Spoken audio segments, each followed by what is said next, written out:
antes da gente falar de software, antes de software existia o cálculo manual. Cara, cálculo na mão, dá para fazer? Compensa fazer cálculo na mão hoje em dia, Marcelo? Então, cálculo na mão sempre teve, né? Se a gente for pensar aí há quanto tempo existe a cultura cervejeira, lá nos Estados Unidos, essa cultura do homebrew tem desde relatos da década de 70, né, que já acontecia, expandido bastante na década de 70, 80, então cresceu muito. E de alguma forma eles faziam receitas e estimavam algumas coisas, né? Não com tanta precisão como a gente tem hoje, mas sempre foi feita, né? As fórmulas, o livro do Kunze, por exemplo, né, que é datado de 1996, a primeira edição, lá já tinha todas as fórmulas praticamente que a gente utiliza hoje, né? Então a indústria já fazia isso há muitos anos. Simplesmente a gente adaptou isso para o caseiro. Mas existem, né, outras formas de se calcular que não essas tradicionais que a gente está acostumado aqui. A indústria já faz aí há muitos anos. Eu já vi muito software bacana, já vi muita automação feita, por exemplo, até mesmo em planilha Excel. Eu acho que tudo é possível, tudo é uma questão de facilidade, aprendizado, conhecimento, segurança em você utilizar uma ou outra técnica, acesso aos dados dos insumos, né?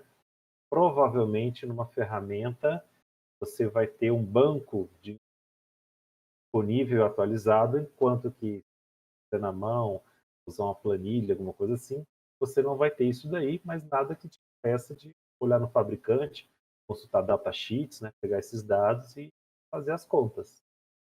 Cara, que legal. E inclusive eu vivencio muito lá na loja, eu lido bastante com iniciante lá, e a galera tem, sei lá, se medo, preguiça ou não acha que tudo é pago e não quer investir num software, fica querendo saber, sabe, pergunta para mim: "Ah, eu quero fazer, sei lá, um ajuste na sua receita e quero deixar ela mais escura, quantos gramas de lúpulo eu coloco para 10 litros?".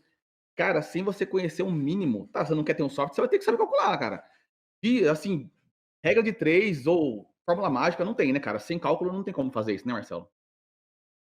É, primeiro que tem muitas variáveis aí, vai depender do grau de precisão que você quer, né? Se a gente fosse fazer uma analogia, chegasse alguém para mim e falar assim, olha, eu quero fazer um churrasco para 10 pessoas. Eu sou um cara que faz churrasco todo final de semana, para minha família, para os amigos, ele perguntar o que que vai levar para o churrasco, eu vou ter noção, né? Que se o cara tem que comprar, por exemplo, 2 peças de picanha ou 30 peças de picanha, quanto de bebida, o quanto de farofa, quanto de arroz.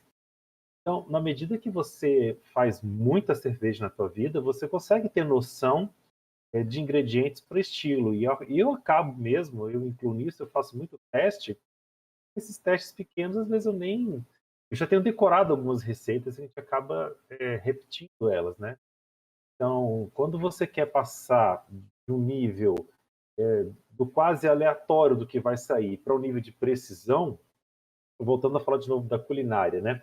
Quando você quer ali fazer determinada sobremesa e precisa precisamente saber quanto de açúcar você vai colocar, quanto de ovo, quanto de farinha. Se você colocar aquilo naquela precisão, vai ficar muito doce, vai ficar sem doce, né? Não vai dar a elasticidade que você quer para a massa por conta do ovo, por exemplo. Então, se você quer acertar a tua receita um nível maior, né? Não quer simplesmente sair cerveja de qualquer jeito, mas é uma cerveja com mais qualidade, então você vai ter que usar não só os recursos da ferramenta, mas conhecer os teus insumos, sua água, tudo aquilo que varia também de receita para receita, né? Não é porque você está usando sempre aqueles mesmos insumos, o insumo é sempre a mesma coisa.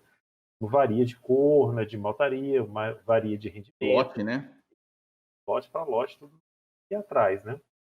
Acho que o mais estável de tudo são as leveduras, mas É verdade. lúpulos e grãos, eles variam bastante lote para lote. É verdade. É, cara, isso que você falou complementa muito uma coisa que um dos meus primeiros mentores, o Ginter, lá na época do Homebrew Talk Brasil, falava: "Cara, dá pra você aprender a fazer cerveja sem usar um software, com a prática você vai aprendendo, mas você utilizar um software, uma ferramenta de auxílio no desenho da receita, otimiza muito o seu processo de aprendizado, né". Como qualquer coisa na vida, né? Qual você ir num mecânico e comparar aquele mecânico que ele tem aquela caixinha de ferramenta, que ele tem só a chave de fenda, um martelo, um alicate, o mecânico que ele tem à disposição lá um computador que ele pluga no carro e faz uma leitura de toda a tua injeção eletrônica e vê o que está passando no teu carro, é óbvio que esse profissional vai ter um resultado melhor no trabalho. A cerveja ou qualquer outra profissão, qualquer outro hobby é a mesma coisa, né. Hoje, a gente tem disponível muito mais conhecimento do que tinha no passado, né, e acho que em todas as áreas. Nada é feito mais, assim, de maneira simplória, né, ou simplista. Hoje tudo você tem recursos para fazer as coisas melhor. Agora a gente também não pode se acomodar, não pode ter preguiça, né, não pode também ter aquele espírito do que tudo tem que ser de graça, né, você tem que investir em você, naquilo que você quer. Infelizmente, muita gente ela não quer nem investir financeiramente em si próprio, né, em agregar conhecimento, e também a coisa do investimento do tempo, é a tal da preguiça mental, né? Todo mundo só quer o mínimo possível para ter resultado.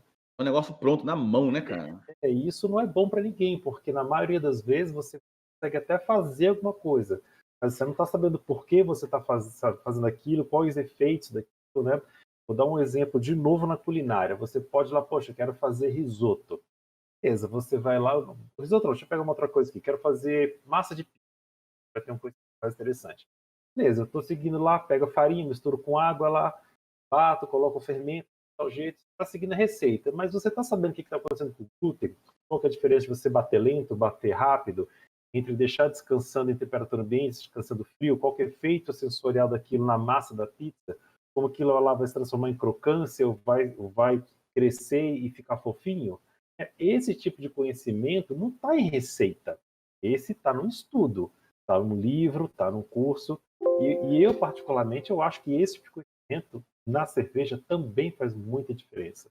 Você saber todos os porquês. Por que você está misturando 1 hora e não 45 minutos? Né? Quem diz que tem que ser 1 hora? Né? Por que você está fazendo aquela temperatura? Né? E não mais acima e não antes? Por que esse grão? Por que não a mistura de dois? Qual a influência disso? Então, esse conhecimento, eu acho que falta em muita gente, né, a gente pode agregar e além. E Você fica do e fica do não, do mano, e fica a dica pro pessoal, sul cara. Esses porquês minuciosos, cara, vai lá no canal do Marcelo, o canal Fabricar Cerveja. Ele tem uns vídeos muito legais. Cara, eu vejo todos os seus vídeos com essas respostinhas pequenas, mas que fazem muita diferença, cara. Você lançou esses dias o porquê da mostura, ser de 1 hora e não de 40 minutos. Foi muito exato. legal esse vídeo.